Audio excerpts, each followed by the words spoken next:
अगर आपको भी इंग्लिश के छोटे छोटे सेंटेंसेस बनाने नहीं आते हैं तो मेरा ये वीडियो देखने के बाद आज से आप इंग्लिश के छोटे छोटे सेंटेंसेस हम कैसे बोलते हैं सीखने वाले हैं। साथ ही साथ हम उनका टेंसेस में कैसे यूज़ करेंगे या प्रेजेंट, पास्ट या फ्यूचर में कैसे बोलते हैं ऐसे सेंटेंसेस को, वो भी मैं आपको इसी वीडियो में सिखाने वाली हूँ। तो आज के वीडियो बिल्कुल एकदम बेसिक से अंग्रेजी सीखेंगे, यानी कि आप बिल्कुल ही बेसिक से सीखने वाले हैं सेंटेंसेस को बनाना। जैसे आई एम है तो हम बोलेंगे इसको मैं हूँ, या आई वाज है तो मैं था, या फिर आई विल है तो मैं हूँगा, या आई हैव है तो मैं चुका हूँ। इस तरीके से हम किस तरीके से इन सेंटेंसेस को बनाते हैं आगे और वर्ब और ऑब्जेक्ट मिला के, चलिए देखते हैं। तो सबसे पहले है आई एम। आई एम होता है, आई एम को हम हिंदी में क्या पढ़ते हैं, लास्ट में आता है रहा हूँ। यानी कि जब भी कोई भी सेंटेंस आई एम से शुरू हो रहा है और उसमें आई एन जी भी लग रही है वर्ब में, तो हम उसमें लास्ट में क्या बोलेंगे, रहा है, रही है या फिर रहे हैं। जैसे चलिए देखते हैं एग्जाम्पल्स। तो आई एम रीडिंग, जैसे आपसे किसी ने पूछा आप क्या कर रहे हैं तो आपने आंसर दिया आई एम रीडिंग, मैं पढ़ रहा हूँ या मैं पढ़ रही हूँ। आई एम कमिंग, मैं आ रहा हूँ या मैं आ रही हूँ, क्योंकि आई में तो रहा है या रही है दोनों ही छिपे हुए हैं। इसके बाद है आई एम गोइंग, मैं जा रहा हूँ। आई एम स्लीपिंग, मैं सो रहा हूँ। इस तरीके से आई एम को हम यूज़ करेंगे छोटे छोटे सेंटेंसेस में। अब है आई वाज, तो आई वाज को हम रहा था पढ़ते हैं लास्ट में। देखिए एग्जाम्पल्स कैसे पढ़ेंगे। आई वाज ईटिंग, मैं पर खा रहा था। जैसे आपसे किसी ने कहा कि आप क्या कर रहे थे तो आपने आंसर दिए कि मैं खा रहा था, तो आई वाज ईटिंग। तो आपको ध्यान रखना है कि वाज का यूज हमेशा ही कैसे किया जाता है, हम पास्ट के लिए करते हैं। जब भी हम पास्ट की बात करेंगे तो वहाँ पे हम रहा के लिए क्या करेंगे, वाज का यूज करेंगे। रहा था के लिए हम वाज का यूज, या रही थे के लिए हम वाज का यूज करेंगे, ठीक है। आई वॉज वॉचिंग टीवी, मैं टीवी देख रहा था। आई वॉज बाथिंग, मैं नहा रहा था। और फ्रेंड्स आपको वीडियो अच्छी लगती है तो अभी अभी लाइक कर दीजिए, क्योंकि आप बाद में फिर भूल जाते हैं। अब है आई विल। देखिए यहाँ पे सिंगल एल हो गई है मुझसे, तो यहाँ पे डबल एल होता है विल, WILL विल। विल का मतलब क्या होता है, करूँगा, करूँगी या फिर करेंगे। और जब लास्ट में गा आ रहा है तो आप समझ चुके होंगे कि इसका यूज हम कैसे करते हैं, फ्यूचर टेंस के लिए करते हैं, ठीक है। जब भी हम फ्यूचर की बात करेंगे तो यहाँ पे हमें क्या लगाना है, विल का यूज़ करना है। जैसे एग्जांपल्स देखते हैं। आई विल गो, मैं जाऊँगा। आई विल गो, मैं जाऊँगा। यानी कि हम किसकी बात कर रहे हैं, फ्यूचर की बात कर रहे हैं। आई विल कम, मैं आऊँगा। आई विल सी यू, मैं तुम्हें देख लूँगा या मैं तुम्हें देखूँगा। मैं तुम्हें देखूँगा या मैं तुम्हें देख लूँगा। I will make a breakfast, मैं ब्रेकफास्ट नाश्ता बनाऊँगा। मैं नाश्ता बनाऊँगा। तो विल का यूज़ हम करते हैं किसके लिए, फ्यूचर के लिए। अब है आई हैव। तो आई हैव का मतलब क्या होता है, चुका है, चुकी है या फिर चुके हैं, चुका हूँ। और लेकिन जब हम आई के साथ करेंगे यूज़ तो चुका हूँ, ठीक है। I have gone, I have gone, मैं जा चुका हूँ।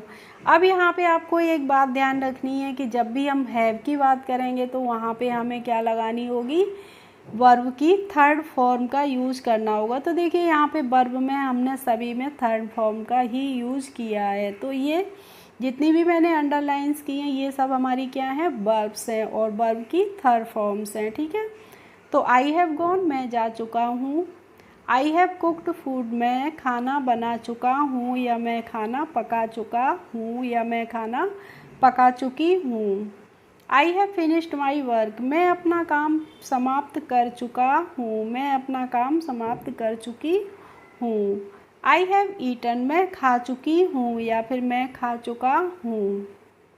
इसके बाद है आई हैड। तो आई हैड का यूज हम कैसे करते हैं, चुका था के रूप में करते हैं। कैसे करते हैं, चुका था। और हैड का यूज हमेशा ही हम करते हैं पास्ट के लिए। यानी कि जब हम प्रेजेंट में पास्ट की बात करते हैं तो वहाँ पे हम यूज़ क्या करते हैं, चुका था का करते हैं, यानी कि आई हैड का करते हैं। कैसे? जैसे आपने किसी को बताया कि जब आप मेरे घर पे आए तो मैं जा चुका था, तो इस बात को कैसे कहेंगे, आई हैड गॉन, मैं जा चुका था। यानी कि मैं प्रेजेंट में किसी को बता रहा हूँ पास्ट के बारे में। जैसे I had finished my work, मैं अपना काम समाप्त कर चुका था, यानी कि आप अभी इस समय बता रहे हैं किसी को कि मैं अपना काम समाप्त कर चुका था, यानी कि प्रेजेंट में हम किसकी बात कर रहे हैं, पास्ट की बात कर रहे हैं। अब है आई हैड सीन, मैं देख चुका था। ठीक है, आई हैड सीन, जैसे आपसे किसी ने कहा कि आपने वो चीज़ देखी है तो आपने आंसर दिया हाँ मैं देख चुका था। आई हैड ईटन, मैं खा चुका था। आई हैड ईटन यानी कि मैं खा चुका था। चलिए अब है आई कैन, तो आई कैन का यूज हम कैसे करते हैं, सकता हूँ। आई कैन का मतलब हो जाता है सकता हूँ। कैसे हो जाता है, चलिए एग्जांपल्स देखते हैं। तो आई कैन गो। चलिए एग्जाम्पल सब जाने से पहले अगर फ्रेंड्स आप मेरे चैनल पर पहली बार आए हों तो ज़रूर सब्सक्राइब कर लीजिए और बेल आइकन को प्रेस ज़रूर कर लीजिए, जिससे मेरे आने वाले वीडियो की नोटिफिकेशन आपके पास तक पहुंचती रहेंगी। अब है आई कैन गो, तो मैं जा सकता हूं। तो कैन का यूज़ करते हैं हम सकता के रूप में, यानी कि यहाँ पे हम योग्यता दिखाते हैं। क्या दिखाते हैं, अपनी एबिलिटी दिखाते हैं। आई कैन गो, मैं जा सकता हूँ, यानी कि ये हमारी क्या है, सकता हूँ, अपनी योग्यता बता रहे हैं। आई कैन टीच, मैं पढ़ा सकता हूँ, मैं पढ़ा सकती हूँ। आई कैन कम, मैं आ सकती हूँ या फिर मैं आ सकता हूँ, यानी कि असंभावना सी बीच में रहती है कि मैं ऐसा काम कर सकता हूँ। मैं गा सकता हूँ, मैं खा सकता हूँ, मैं जा सकता हूँ, बारिश हो सकती है। ऐसे सेंटेंसेस जब हम बनाते हैं तो हम यूज़ करते हैं कैन का। आई कैन राइट, मैं लिख सकता हूँ, मैं लिख सकता हूँ, ये मैं सो सकता हूँ। I can sleep. अब है आई शुड, तो शुड का जब हम यूज करते हैं तो आई शुड का मतलब हो जाता है कि चाहिए। शुड का मतलब होता है चाहिए। जैसे आप किसी से कुछ कह रहे हैं, एडवाइस दे रहे हैं, तो वहाँ पे हम किसका यूज़ करेंगे, शुड का करेंगे। चलिए एग्जांपल्स देखते हैं तो और क्लियर हो जाएगा आपके लिए। जैसे आई शुड गो, मुझे जाना चाहिए। यहाँ पे शुड का मतलब क्या हो गया, चाहिए, यानी कि ऐसा काम करना चाहिए। तुम्हें पढ़ाई करनी चाहिए। यू शुड रीड, तुम्हें सोना चाहिए। यू शुड स्लीप, यानी कि तुम्हें खाना चाहिए, तुम्हें जाना चाहिए, तुम्हें गाना चाहिए। ऐसे जब हम सेंटेंसेस बोलते हैं तो हम वहाँ पे यूज़ किसका करते हैं, शुड का करते हैं। तो आई शुड गो, मुझे जाना चाहिए। You should do this work, तुम्हें यह काम करना चाहिए, तुम्हें यह काम करना चाहिए या आपको यह काम करना चाहिए। यू शुड रीड, तुम्हें पढ़ना चाहिए। आप किसी को एडवाइस ही तो दे रहे हैं कि तुम्हें पढ़ना चाहिए। आई शुड स्पीक, मुझे बोलना चाहिए। आई शुड स्पीक यानी कि मुझे बोलना चाहिए। अब है आई कुड, तो आई कुड का यूज हम करते हैं पाया या सका के रूप में, यानी कि जब हम पाया या सका की बात करते हैं तो वहाँ पे हम आई कुड का यूज करते हैं। चलिए एग्जांपल्स देखेंगे तो आपको क्लियर हो जाएगा कि हम कैसे करते हैं। जैसे मैंने अगर कहा है, जैसे आप कुछ कहना चाह रहे हैं या आप कुछ करना चाह रहे हैं लेकिन जब कोई काम नहीं कर पा रहे हैं या हम चाहते हुए भी, तो वहाँ पे हम कुड का यूज करते हैं। कैसे करते हैं, आई कुड नॉट कम, मैं नहीं आ सका। जैसे आपने किसी से कहा कि I could not come, I could not come का मतलब क्या हो गया कि मैं नहीं आ सका।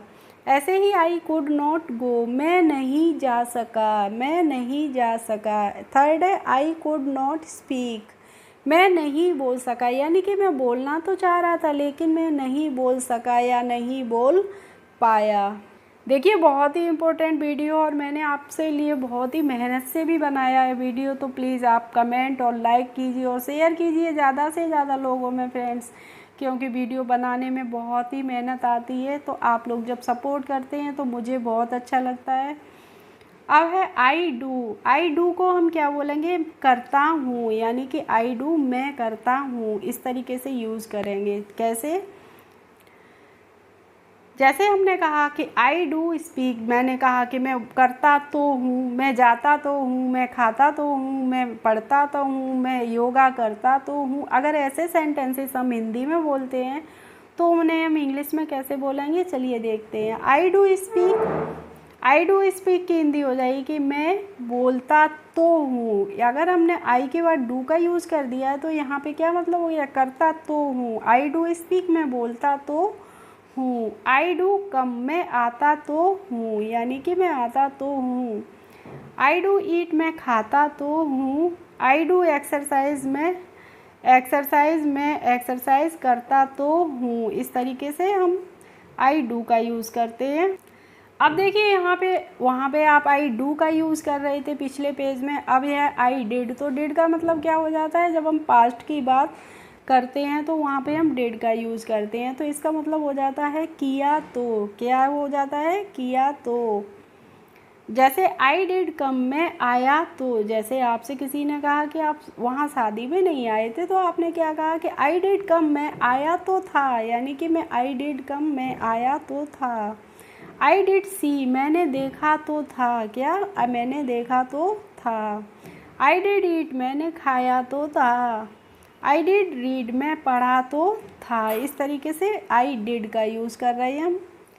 अब है नेक्स्ट रूल हमारा, और नेक्स्ट रूल है फ्रेंड्स आई वुड। तो आई वुड का यूज हम कैसे करते हैं, करना चाहूँगा। जैसे आप कहना चाहते हो कि मैं करना चाहूँगा, अगर किसी भी बात को कहना चाह रहे हो तो इस तरीके से हम आई वुड का यूज़ करेंगे, यानी कि अपनी इच्छा बताना।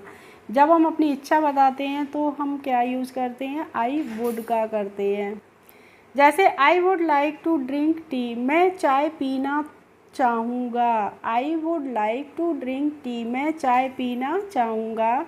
तो यहाँ पे क्या है, आपने अपनी इच्छा प्रकट की है, तभी तो आपने वुड का यूज़ किया है। I would like to go there, मैं वहाँ जाना चाहूँगा। I would like to go there, यानी कि मैं वहाँ जाना चाहूँगा। ये भी तो हमारी अपनी इच्छा है। I would like to know your name, मैं आपका नाम जानना चाहूँगा। मैं अपना आपका नाम जानना चाहूँगा, तो यहाँ पे क्या करेंगे, हम वुड का ही यूज़ करेंगे। And next and last rule हमारा आई माइट। आई माइट को हम क्या बोलते हैं, कर पाऊँगा, यानी कि मैं कर पाऊँगा या कर सकूँगा। इस तरीके से माइट का यूज़ कैसे करेंगे, पाऊँगा या सकूँगा के रूप में। यानी कि यहाँ पे भी हमारी क्या होती है, किसी भी काम को करने की जब संभावना व्यक्त होती है तो वहाँ पे हम माइट का यूज करते हैं। जैसे मैं दौड़ पाऊँगा, मैं खा पाऊँगा, मैं पढ़ पाऊँगा, मैं गा पाऊँगा। ऐसे अगर हम सेंटेंसेस बोलते हैं तो उन्हें हम इंग्लिश में कैसे बनाते हैं, चलिए एग्जांपल्स देखते हैं। आई माइट कम हियर, मैं यहाँ आ पाऊँगा। क्या बोलेंगे हम, मैं यहाँ आ पाऊँगा। I might do this work, मैं यह काम कर पाऊँगा या कर सकूँगा। मैं यह काम कर सकूँगा या मैं यह काम कर पाऊँगा। आई माइट से, मैं कह पाऊँगा या मैं कह सकूँगा। इस तरीके से हम आई माइट का यूज़ करते। तो फ्रेंड्स आपने देखा आज की वीडियो बहुत इम्पोर्टेंट थी। अगर वीडियो अच्छी लगे तो लाइक कीजिए, कमेंट कीजिए और ज़्यादा से ज़्यादा लोगों में शेयर भी कीजिए। और मिलते हैं नेक्स्ट वीडियो में नेक्स्ट जानकारी के साथ, अच्छी इम्पोर्टेंट जानकारी के साथ। तब तक के लिए बाय बाय।